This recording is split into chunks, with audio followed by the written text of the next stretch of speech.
Bem, falamos bastante sobre ancoragem. Eu queria falar um pouquinho, doutor João Bosco, sobre o processo da catarse. É isso? É assim que a gente pronuncia? Isso, porque no grego é catarsis. Catarsis. Catarse, em português. É isso aí. Que é exatamente esse processo de libertação que a gente passa quando submetido a essas situações, onde a gente fica ancorado lá atrás, e que, por meio da terapia, pode acontecer esse processo de libertação, ou na religião também. Aristóteles falava que o teatro era um processo de catarse, porque as pessoas assistiam aqueles dramas, refletiam a vida delas ali, e ali acontecia um processo de libertação, né? Mas o que o senhor pode falar pra gente sobre isso? É o fundo do poço, no português mais claro. Que é o fundo do poço, é quando nós entramos em contato com a nossa dificuldade e aprofundamos ela para possíveis resoluções ou não. Né? Porque a resolução emocional, ela é uma... Como dizer? Ela é inerente ao que a pessoa queira. Tem gente que sabe das dificuldades todas e não quer resolver. E a vida toda fica levando nesse sentido. Então a catarse seria basicamente o quê? Quando nós mergulhamos nossa dificuldade e nós sofremos com elas, mas falamos assim, vamos enfrentá-la. Né? O teatro, a música... Vocês são músicos, vocês têm uma terapia em grupo na plateia. Né? A pessoa se identificando, gritando, cantando, dançando. Coisa que ela não faz muitas vezes no seu cotidiano. Por isso que a música tem essa questão de irrigar a alma, né? Porque ela tem essa característica. A música, o teatro, né? A dança. Então foi quando nós temos o quê? A necessidade de interiorizar a nossa própria dificuldade. E tentar buscar uma solução. Seria uma libertação psíquica? Sim, que ela pode ser também espiritual. Okay. É importante falar isso aí. Por isso que, porque as pessoas perdem o seguinte: religião, uma palavra óbvia, religar. Uma religião. E é o que faz a religião, a pessoa orar, qualquer crença, a pessoa pode ser espírita, pode ser católica, evangélica, budista, muçulmano, judeu, então, pouco importa. Né? Mas é o que? Ele está se religando o que? Aquilo que ele está fazendo para si que ele acha que é certo. Né? E a partir disso, a religião é uma libertação. Como tem gente que cura de bebida, cura de vício, tem gente que retoma, porque ela está trazendo para si, propriamente dito, uma forma de ação. Eu costumo dizer que a religião é a terapia dos pobres. Seria uma forma de reconexão? Sim, mas dentro do seu eu. Por que dentro do seu eu? Porque o seu íntimo está querendo resolver algo. E a religião dá aquela força interna, que é a fé, para a pessoa enfrentar algumas situações da sua vida. Entendi. E é uma construção, né? Então a gente fala assim, fulano tem fé. Porque o fato da pessoa estar na igreja, estar num templo, não quer dizer que ela está com fé. Sim. Ela pode estar lá olhando a roupa da outra, vendo fofoca, sim, seja lá o que for. Mas quem está religado não precisa estar num templo. Pode estar na sua casa, pode estar no carro, onde for. Ela está construindo esse seu modelo. Quando a gente fala que fé é exatamente uma forma de acreditar. Eu acredito em algo que possa melhorar. Né? Eu acredito que essa doença vai embora. Eu acredito que eu vou conseguir recuperar meu filho. Eu acredito em muitas coisas, que eu vou sair dessa situação. Isso é uma forma de reconectar através do cosmos, de Deus, aí, que a pessoa acreditar. Que também o ateu pode ter fé. E aí, aproveitando aí a fala do Dr. João Bosco, eu sou uma pessoa com muita fé. E eu tenho que citar a Bíblia, né, que fala que a fé é o firme fundamento, é a firme convicção das coisas que se esperam, das coisas que não se veem. Então é como se a pessoa colocasse um ideal, um objetivo, visualizasse um objetivo e falasse: eu acredito que eu vou alcançar esse objetivo, que isso vai acontecer na minha vida. É uma firme convicção das coisas que se esperam. Está dentro disso que o senhor está falando? Exatamente, é do acreditar. Né? Quando você acredita em algo, ela fica mais fácil de ser realizada. Dentro de um propósito, de um objetivo. E a partir disso vocês vão retomar. Um exemplo que eu trabalho muito com gente que vai prestar concurso público. Eles entram em crise 10 dias de ter um concurso. Estudou 1 ano, 2 anos, fez curso aqui, ali, todas as baterias. Por quê? É o medo. Nós falamos agora um pouquinho assim. E aí, o que faz um entrar no outro não é só o conhecimento, é o equilíbrio emocional naquele momento. Entendeu? Eu tenho um exemplo de um exemplo, né, de pessoas conhecidas, que o menino estava indo fazer a prova, de uma forma desavisada, a tia lembra de que a mãe dele ia ficar muito feliz se ele entrasse na faculdade e a mãe era falecida. Ele foi muito mal naquela prova. Caramba. Ela não fez de propósito, ela quis fazer algo, mas ela desencadeou o que nós estamos falando agora. Ancoragem. A ancoragem. Né? E ele depois conseguiu superar isso aí e tal. Então é uma coisa que é muito forte isso aí. Né? Então cada um lida com as suas dificuldades e com o seu modo. O senhor falando sobre isso, me veio aqui a imagem do Lars Grael. Né? Eu imagino que um cara que perdeu uma perna num acidente, né, competindo, fazendo o esporte que ele amava, ele colocar uma perna mecânica e ter a coragem de se submeter de novo à mesma situação que ele sofreu um acidente, acho que ali deve ter existido um processo de ancoragem muito forte e de superação dessa ancoragem. Né? Como é que qualquer um de nós ia sentir medo? Fala sério, vou me expor, eu sofri um acidente, aí eu vou me expor à mesma situação, no mesmo local, do mesmo jeito. Por exemplo, teve uma época que eu estava indo para Uberaba e dizem que melhorou muito a estrada. Eu tenho família em Uberaba. E eu quase sofri um acidente assim, mas era para ter sido um acidente horroroso. E eu tomei trauma naquela estrada. Eu falei, gente, eu não quero mais dirigir para Uberaba. E tanto é que tem muitos anos que eu não vou. E eu ia direto. Mas é uma estrada perigosa, que passa muita Scania, aquela parte de cristalina ali. E eu fui fazer uma ultrapassagem e o meu irmão ficava sinalizando. Ele foi na minha frente e ficava sinalizando para ultrapassar. E eu falei, eu não vou porque eu não estou enxergando. Na volta, você cansado, é quando você faz besteira, ele esqueceu a seta ligada. E eu achei que ele estava sinalizando para mim. A hora que eu fui, era só uma Scania daquelas longas. Parecia um trem. Bitrem. E vinha um Scania na frente. Ficou eu aqui e a Scania aqui, não tinha para onde eu ir.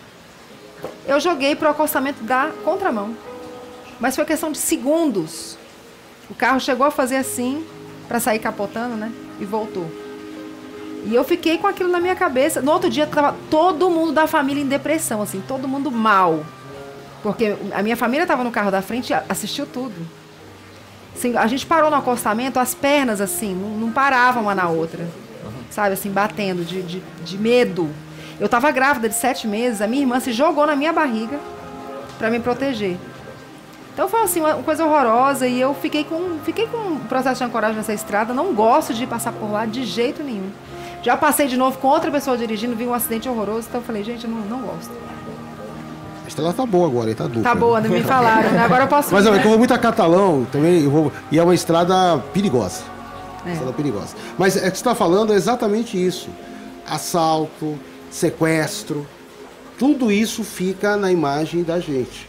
E a gente tem que ir superando isso aos poucos, né? E aí tem coisas grandes, tem coisas pequenas, coisas médias, mas todas ficam como fosse uma fotografia. Legal. Isso que é importante. E nós estamos com a participação aqui de mais uma pessoa, não se identificou. E ele fala assim, boa tarde, eu tenho 41 anos, não tenho formação, fui demitido depois de 13 anos na mesma empresa em linha de produção. E é o que eu sei fazer. E hoje, com 35 anos, a pessoa já é considerada velha para ocupar uma vaga como essa. A idade normalmente é especificada no anúncio. A questão é que faz 10 meses desempregado, manda currículo, mas dificilmente tem retorno. O que fazer? Sem dinheiro, desanimado, quase desesperado. Na teoria é fácil achar uma solução, mas no dia a dia é cruel. Eu entendo o que leva alguém a se jogar de um prédio. A humilhação dói demais. Concordo, mas nós temos que pegar agora qual dos dois lados. Hoje as empresas têm essa dificuldade de idade, mas as empresas hoje tem áreas, como a área, não falou uma área específica de TI, mas não quero falar sobre isso, tem áreas que precisam de gente com experiência. É a forma que você vai vender a sua qualidade de tempo de trabalho. A partir dessa força, você consegue superar. Se você ficar falando que você já não tem idade, que o mercado está ruim, que você já não está sem dinheiro, que está 10 meses, isso já sabe. isso aí já está, sine qua non, já está claro isso aí. Mas se você pegar o outro lado, que você teve experiência, trabalhou 12 anos, parece, numa empresa, né? 13, né? Qualquer um trabalha 13 anos numa empresa, né? Que vender isso, não só mandar o currículo, a chance é muito grande de você superar, porque me parece que a dificuldade aí é o ânimo seu. Então nós temos que recuperar o ânimo através disso. É isso aí. Na música que os meninos fizeram pra gente, tem uma parte que fala que o medo nos leva a tudo, sobretudo a fantasia, né? E assim, eu queria falar um pouquinho sobre isso, porque essa fantasia pode nos trazer uma ideia de ilusão e de repente a gente viver até num universo paralelo. A física quântica fala disso, que às vezes a gente transita entre diversos universos e às vezes até para evitar a dor mesmo, né? Assim, a impressão que eu fico, gente, eu não gosto de novela, não gosto de assistir novela, não gosto de Big Brother. E a impressão que eu fico, não tenho nada contra quem gosta, mas a impressão que eu fico é que a pessoa fica se projetando ali. Novela tem o quê? Gente rica. Vidas maravilhosas, casas maravilhosas, tal, tudo muito fácil. E eu acho que a pessoa às vezes está com um cotidiano, uma vida tão pesada, tão dura, que ela fica se projetando. Olha que legal, ter aquele carro, aquela casa, fazer aquela viagem. E dali ela viaja e talvez se esqueça um pouco da sua realidade. É uma impressão que fica para mim. E fora isso, a questão da televisão, que eu acho que ela incentiva muito essa questão da fantasia, eu acredito que a gente transita mesmo nesses diversos mundos em algumas situações, até para conseguir superar e viver algumas situações da nossa rotina. Você fala? Pode. A fantasia, ela tem um lado bom, porque ela, às vezes ela deixa suportar uma dificuldade tão grande. Mas ela tem um outro lado, que sai fora da realidade. E hoje em dia, o mundo da ilusão, que eu chamo de mundo anestésico, ele tem como característica a tirar a pessoa da realidade. Um exemplo que eu vi na televisão, eu vejo muito pouca televisão normal. Eu gosto muito de ver TV a cabo, mas tá vendo que quando tá tudo muito ruim, tava passando. Na Record, um programa onde uma menina pobre ia visitar a casa de um rico. No SBT, igual. E em um outro canal, que eu não sei, acho que é Rede TV, um programa similar a isso, de roupa. Então, as pessoas, às vezes, elas ficam contagiadas e elas saem fora da realidade. Talvez seja melhor ela ter uma casa em um local periférico, mas é dela, né, do que ela querer ter, às vezes, e não tem nunca algo dela. E quando você sai muito fora da realidade, você não consegue trabalhar as etapas da vida, né? Não, eu não vou estudar em escola pública, mas também não consegue ir para a escola particular. Então vira uma salada de fruta a vida das pessoas, né? Porque elas não conseguem construir alguns modelos. E a fantasia, ela é inerente ao ser humano, mas muitas vezes ela é uma forma de fuga. Sim. Eu quero fugir da realidade. E aí tem outros elementos que ajudam: a bebida, a droga, a alienação. Tem gente que vive um mundo paralelo. Tem uma pessoa que é conhecida na minha relação, né? E o nome dele é $1 milhão, né? Por quê? Ele não tem recurso, mora num bairro periférico do Rio de Janeiro, mas ele sabe tudo de rico. Nome do rico, carro que comprou, tudo. Então o nome dele é $1 milhão. Né? Então ele nesse sentido, e ele, sabe, ele fala, então é uma coisa assim, ele vive um mundo da fantasia. E inclusive eu acho que deve ter alguns problemas de ordem psicológica, porque ele vive o mundo do rico, sem viver no mundo dos ricos, sem frequentar o mundo dos ricos, sem ter nada do mundo dos ricos, mas tudo dele, ele sabe todos os carros, quem comprou, quem vendeu, tudo direitinho. Legal. Mas é interessante, você falou de entorpecentes, de medicamentos, né, de coisas que a pessoa usa, artifícios que a pessoa usa para fugir da realidade, né?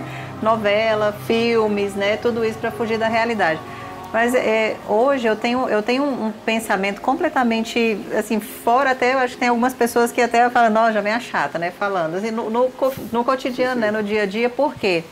É tão ruim quando a gente vive a vida de outra pessoa Acho que o problema não é a fantasia.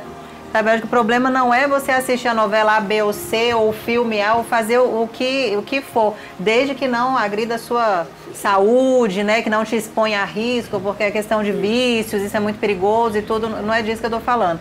Mas que a fantasia, às vezes é bom a gente extravasar um pouco, né, sair, como a Karina bem falou, do universo paralelo, às vezes a gente precisa de um momento assim, né, mas o que não pode é a pessoa viver uma vida que não é dela. E isso por muito tempo.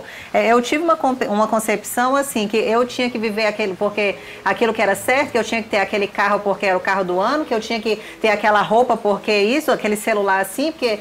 E isso não nos traz a felicidade. Pelo contrário, aquele muros e grades, né, que a música fala, estar preso dentro de si mesmo e tudo, parece que vira uma coisa tão gigantesca e você não consegue sair, não consegue mais se ver em outro lugar, você não está mais dentro de si, você não é mais você mesmo. Sim. Acho que isso que é a questão. Acho que todas as pessoas que estão nos assistindo, se eu puder deixar uma mensagem, o tempo está esgotando, eu vou deixar já falar, mas assim, quais são as fortalezas, quais são as qualidades que nos marcam, sabe, que nos registram, que nos fazem ser nós mesmos? Qual a qualidade que me faz ser eu mesma? Qual a qualidade que faz você ser você mesmo? Independente de uma fantasia de medo, de qualquer outra situação, vamos viver o que nós temos. Porque, afinal de contas, a nossa vida, tudo que nós vivemos, foi que nos trouxe até aqui. Né? E aí me faz lembrar aquele Encontro com o Destino do Anthony Robbins, que tudo que nós vivemos é o que nos fez sermos nós mesmos. Eu sou isso porque eu vivi, então isso não é ruim, eu não preciso projetar a minha vida em outra pessoa, eu tenho que ser eu mesma, né? Um aprendizado e tanto, né?